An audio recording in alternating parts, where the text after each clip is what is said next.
Hey everyone, I am here with my friend Michael Yasny, and he is a business fixer. And boy, oh boy, does he know a lot about financial stuff and all kinds of business stuff. But let's dive in, Michael, with our first topic, which is financing options when the bank says no. Well, most people are going to hear at one point in their business that the bank says no to them, and they can't believe it. But there are different areas of financing for different kinds of businesses. So first, there's the business to consumer called B2C, and those kind of businesses get different financing than B2Bs. So what kind of B2C, what kind of financing can they get? Well, first of all, generally, they're going to provide their own financing. They're going to invest money into their own business. But how else can they get financing for their business? So let's say you're opening up a small machine shop or you're going to open up a restaurant. There's something called the Canadian Small Business Loan. And that gives you up to $500,000 in financing, but you only have to qualify for 25% of that, for $125,000. And you just have to qualify for it. You don't have to put it in, but then you have to have some kind of assets that would back that up. Maybe you own a home, maybe you have other uh, equity in different businesses or properties, just something that the bank can look, and your credit score has to be pretty decent. Now, you can go in and get that loan yourself. It's unlikely because there's something really strange about the loan. The bank has no interest in giving it to you, and the federal government guarantees the bank 85% of the loan. You're guaranteeing 25. That's 110%, and the bank still doesn't want to do it. So you can do it yourself, costs you nothing. You go in and you apply. The bank is looking to turn you down. So if you're confident that you can fill out the forms properly, do it yourself, you'll save money. However, if you're not, the best thing to do is to go to a company that provides that service. And that's an individual, he has a relationship or she has a relationship with one bank manager or one branch of one bank. And they know that loan application is going to be filled out perfectly. So if something goes wrong with the loan, the bank can just go to the government and hand them the paper. So you do pay a fee, but that company is going to qualify you first. They may charge a little bit of money for the business plan, but they're already going to know that you're qualified credit wise and qualify with some assets that your name that you can reach up to that $125,000 or at least 25% of whatever the loan is. They're going to make Okay, sure. can I interrupt here and get Sure. clarity on that 25%? Right. I'm assuming you would recommend that they set up a corporation. So let's say we're opening a restaurant and we're going to call it Michael and LJ's Pizza Place. So we set up a corporation called that, and then we personally guarantee 25% of the loan, right? So it's like personal credit is kind of involved in this, but mostly it's under your corporation. Right. So the corporation is guaranteeing it. They're going to register something called the General Securities Agreement on your business. It's like a personal guarantee from your business. You are only responsible if the business doesn't pay back the bank up to 25% of the loan. Okay. You should be incorporated. I don't believe they'll give it to you if you're not incorporated. Now, it's very easy to incorporate. You can either have a lawyer do it for you. They probably charge about $1,000 or $1,500, so it's not expensive. Or you can actually do it on yourself online. If you've done it before, fine. If you haven't, maybe you go to a lawyer the first time. It's important for me that you incorporate it. Just protects you personally from other obligations that come to you or problems. It's really like your first line of insurance. You're not personally responsible when somebody slips in your restaurant. Your insurance covers it, but nobody can come after you. So you can get this loan. Go ahead. So sorry. So with the 25% guarantee, does that mean you're personally on the hook? You said the government guarantees the 75%? The government actually guarantees 85. The bank gets 110% guarantee. So weird. It's, yes, but but you owe the 25%, not what's left on the loan, the whole 25%. I believe you owe the 125 all the way through. But at the end of the day, you're able to borrow money that you couldn't before because even if you qualify for 125, you only qualified for 125. Here, that 125 guarantee is worth $500,000. And they've now changed the loan where it used to be 350, it's now 500. But in some cases, you can actually get up to 150,000 of that loan as cash flow. In other words, to pay your bills. More like probably for manufacturing, but it may even be available part of that for a restaurant. So this is a really interesting loan that you can get. You should look at it, and you should use somebody. Now, how much do people charge to do the work for you? They charge a success fee. So again, they may charge a little bit for the business plan, but they're going to charge a success fee, and it can be anywhere from 4 to even up to 10% of the money you get from the bank. Do I think it's worthwhile? 100%, because you just got to borrow $500,000 and you only have to pay back really out of your own pocket a maximum of 125. You can also get these loans, and I believe you can stretch them out over 10 years. So I would stretch them out as long as you can. I just want to clarify. You have to pay back the whole amount. You only have to pay back the whole 500. Yeah. Yes. But if you can, I was like, what a great loophole. But right. You can't. But if you default on it, right, you're only on the hook for 25%. Right. Perfect. Okay, great. Okay. So I think it's a really important way to start a business, because you can borrow more and you're guaranteeing less. You're ahead of everybody else.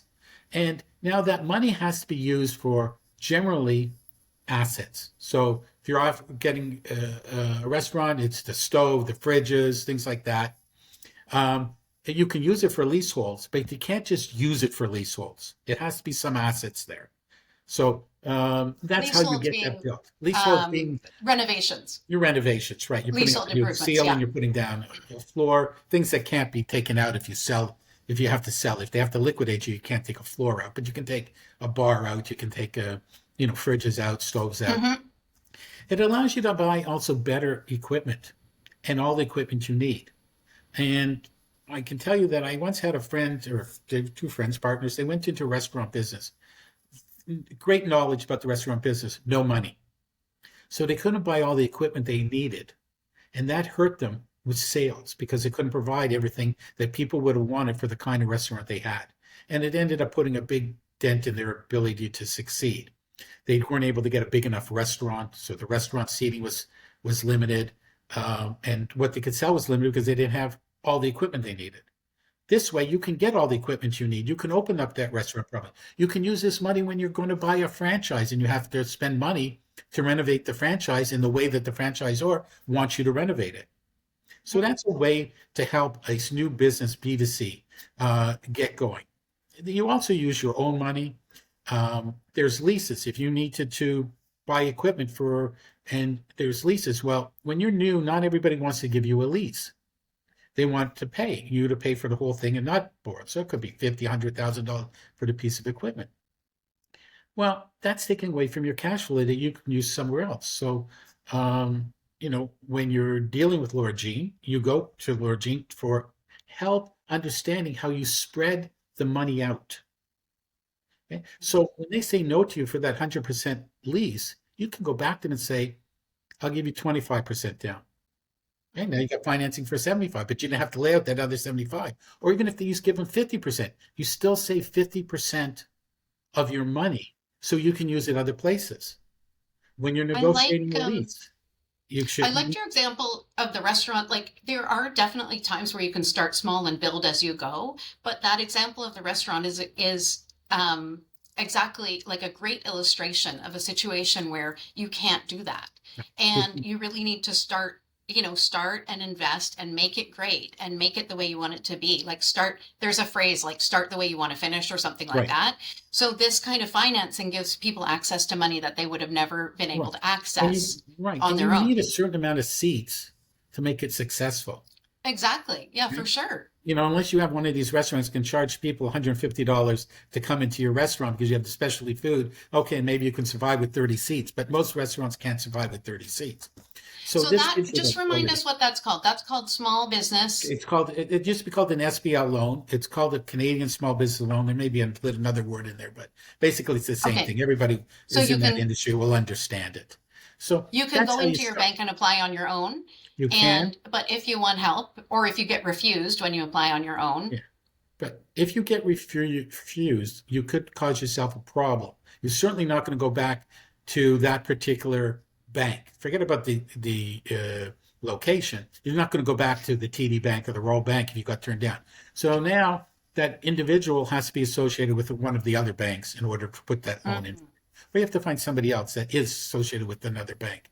Because once you're turned down, a lot of times you're not going to get the opportunity to go in for another year. Now, the other thing these experts can help you with is that you may not qualify today, but they may see that you need your credit score up another 20 points. So come back when it is. And so, in the next 3, 4, 6 months, it's gone up. Or maybe you need to have a few more assets together, or maybe you need a partner or something else. And they'll let you know, because they don't make any money unless you get approved. So they don't want to put the loan in that's not going to get approved. And they're generally 90 to 95% correct. And if they don't think they're going to be 90, 95%, they generally won't do the work for you. So Okay, that's cool. an area. So the leasing also spreads out your money, making sure that you give up. When people want things from your new business, they want everything up front. So even for your lease, because your new business, they may want extra security deposits. Instead of first and last, they may want first and 3 months last for security. And they're going to want a personal guarantee. Never give the personal guarantee. Find a new location. Just don't give the personal guarantee, because if your business goes south and doesn't make it for that first 5 years, you still owe all the rent for the next 2, 3, 4 years if they can't rent it out. Now, if they can rent it out, they can let you off, or you need to know that you can get off, because that's them mitigating their damages. But if they don't rent it out, you're on the hook for the next 3 or 4 years personally, and you don't want to be that way. So don't sign personal for your rental space. And if you have to, maybe 1 year, but never give the 5 years. And again, if you're incorporated, you can do that. If you're not incorporated, it doesn't matter whether you sign personally or not. If you're a sole entrepreneur, you are guaranteeing it personally anyways, because you're not incorporated. Mm-hmm. So that's, those are things you have to consider when you're starting a business. So what about you? Now, I know we're running out of time, but you mentioned so many other ways of financing, like factoring and invoice something, like stuff that is in a world that I don't even know about.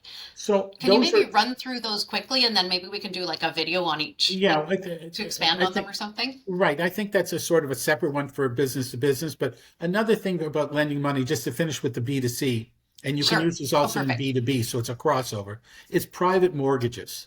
An equity mortgage. So a private mortgage is an equity mortgage that's solely based on the equity in your property. You don't qualify, your property qualifies. So this can generally be, this is generally going to be a second mortgage, but you should set it up a certain way to protect yourself.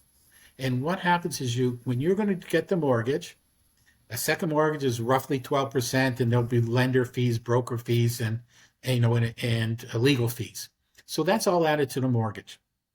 What you do is then have the lawyer register security on your business under a general securities agreement for that loan amount.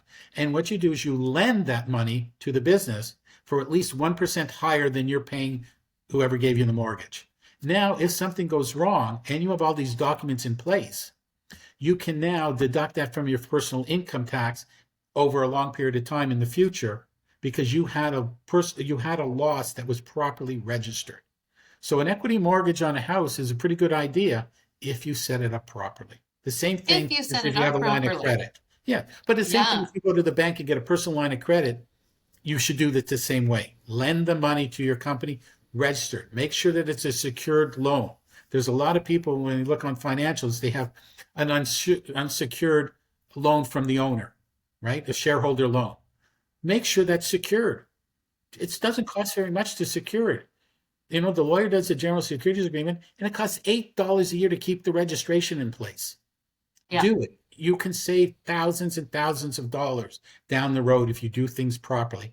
And it will cost you less money to do it the right way than to get yourself out of trouble down the road.